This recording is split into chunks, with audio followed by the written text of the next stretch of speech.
calling 30 Division. That's a good idea. I like the winter plan, definitely, and see if it stays up for the rest of the year. Then if you get away with it for winter, I'd say keep it going.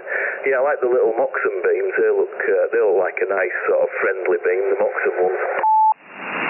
Yeah, they work quite well at low heights as well. Both those and the hex beams are good for using at low altitudes. They don't need more than about, as long as they're a minimum a quarter away from the ground, they start to work. Yeah.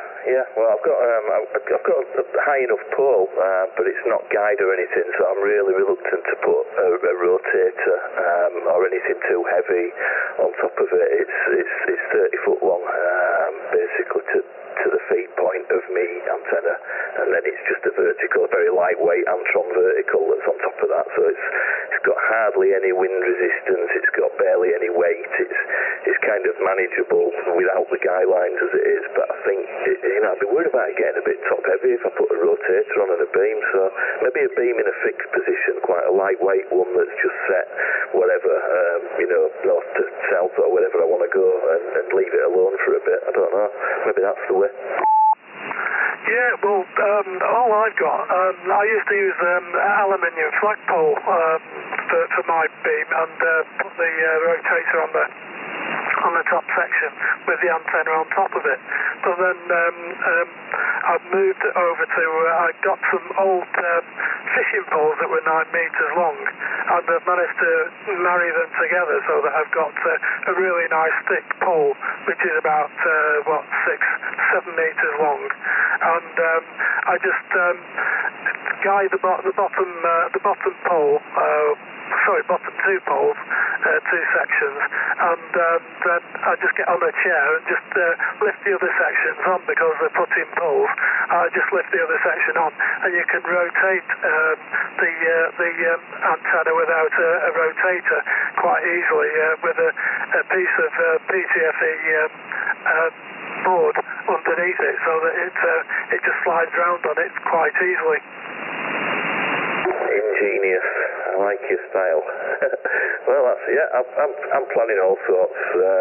I've got notebook time and blank paper, so I'll figure it all out. Most of what I'm doing is all confined to my garage, but it's a big garage. But it means I've got a big flat roof to work with, but not much actual wall height. So my brackets and my supporting pole and everything is all pretty much low down. It's only about a metre off the ground for my first bracket and so on. So I've not got much height there as if it was on the side of a house or anything. But I do have, like I say, a big flat roof here to work with, so I'm trying to figure out how I can run maybe a wire aerial down from the same pole. So I might have a delta loop. I was thinking like a big triangle wire using the same support pole that my Antron's on. Yeah, that sounds a good idea. You can get a multi-band delta loop as well these days.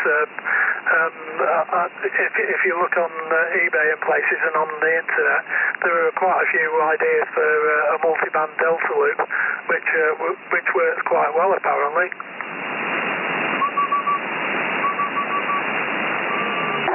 I'm not sure if that whistle was trying to come in there. Don't know.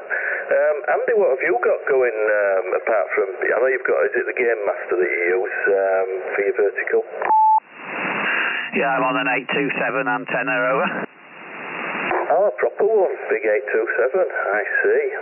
That's a nice aerial, is that? Lovely. I wasn't sure if you had anything else as well, like as a backup.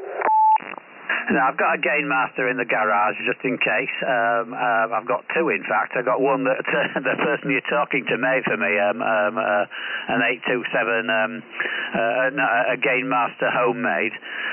Keith made it, and I've got that one here. I've got a real Gain Master, which is emergency backup. I've got a long wire running for my HS stuff.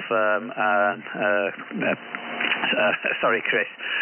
And but most of the time I use the 827, including on 40 meters. Over. Wow, that's great. Maybe even other bands with your new setup. Although I don't know if that radio that you got gives you more flexibility that way. A lot of the time it's down to the tuner, I believe.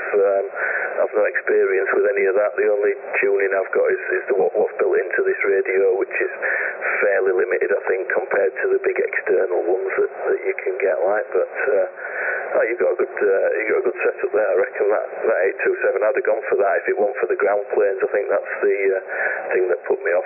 Although I'll tell you what, I did notice the other night, a couple of weeks back, someone came into the net with an IMAX 2000, and that was doing a good job. I think Will have been on his IMAX 2000 this morning. I'm not too sure, but he does very well with that one. They're wonderful antennas, IMAX, but only if you've got a steady disposition and a low heart rate and low blood pressure. Because when you see an IMAX 2000 in the wind and you own it, my suspicion is that you'll be going, your heart will be in your mouth, because my goodness me, they fly about. Over. Well, I didn't realise. I thought people said the Antrons were whippy, but it's only the top section on this that ever seems to get much of a wiggle on. Well, if it's designed to do that, but yeah, if it looks like that, it's going to draw a lot of attention. So maybe not such a good idea. I don't know. I think what stopped me getting one was just not the size of it, because it's a few feet long, but not too big, and they don't have ground planes. Maybe it was just down to cost, or the fact I think I wanted a half wave rather than a 5/8 wave at the time, but maybe that might come around again now that I'm on a bit of a mission to add more antennas. Yeah, well, fine. You go ahead and have more antennas, mate. We just had a QSK. I don't know if you'll get him. He's from up in the north of the world. Yeah, I'm just going to bring him in if that's all right, Chris. Over. Well, I think you should. You've got better ears than me. Go on. Yeah, okay there. Yeah, John. Good morning. Alpha Mike 06. Over. Absolutely, everything's fine, my friend. I don't know if you can hear any of the people I'm speaking to. Over. Negative, Andy. I know it's there, but it's right down in the bottom of the box. But yes, you're right with the IMAX 2000, Andy. You have to have low blood pressure to come down to your heart in your mouth, because the wind affects at about 45 degrees there, Roger. Yeah, well, I mean, I've seen my 827 at 45 degrees where I live. As you know, I live very high up, John. So it sometimes does things that just make me. I try not to look at it when the wind's blowing, mate. Try not to look at it. But if I had an IMAX 2000, I don't know what I'd do. They're pretty lively, but they always go back up to where they're supposed to be, which is what makes them good. They're great antennas, amazing things. They're just very worrying to look at, aren't they? Certainly are, Andy. But if it gets too strong a wind where I am, Andy, I shut the curtains. Because every time I pass the double window or the dining room there, it's 45, so I shut the curtains, Andy, so I can't see it there, Roger.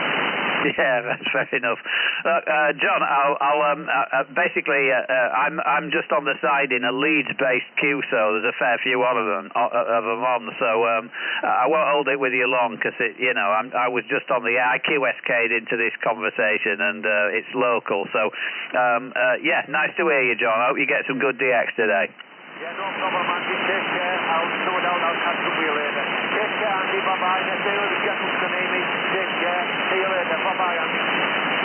Okay, mate. No problem at all, John. Yeah. Are you still with us, Keith? I think Keith broke in just before you started talking to John to say that he had to get off. Actually, well, there's just you and me then, I think, left on here now. Yeah, your power's gone right up now. Have you done something? Yeah, I put some power on for you earlier on. Over. Yeah. I thought it had picked up quite a bit. It's made such a difference, that. But we'd have been fine before, just between the two of us. But when you've got Will there with his super setup, it just was. I was having to up down the volume all the time.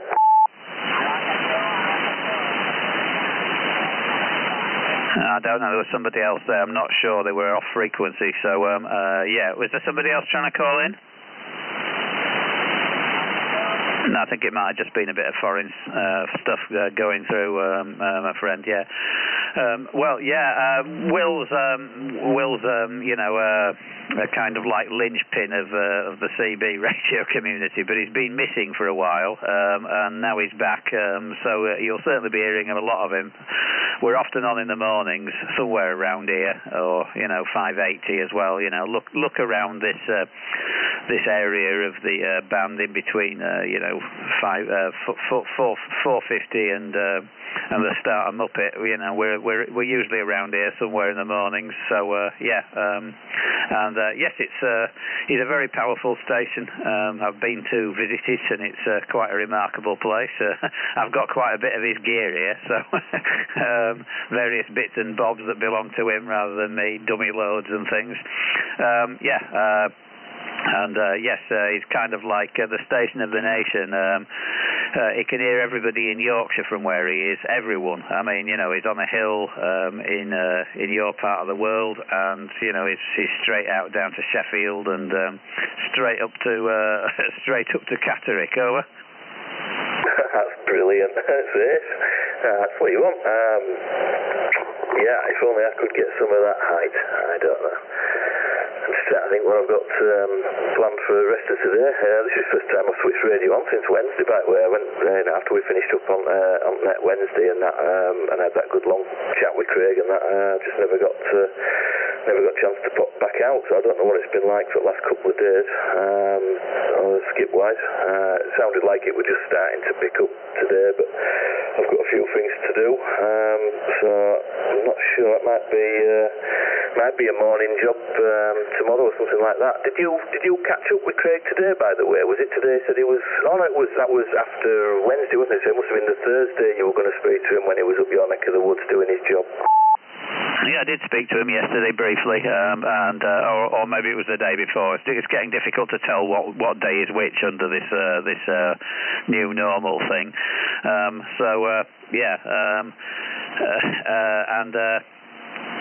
Yes, he was out on his rounds. I spoke to him a few times during that.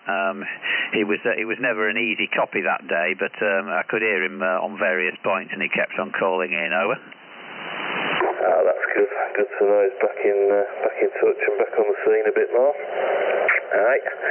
I was listening to Paul as well, Liverpool Liam Paul up on 10 metres talking the other day. I can only listen when I'm up there, but that sounded nice and clear. I think he was talking to a new guy, which reminds me I've got 5 mock exams to do in the next 2 days. You've got all the exams to come up, haven't you?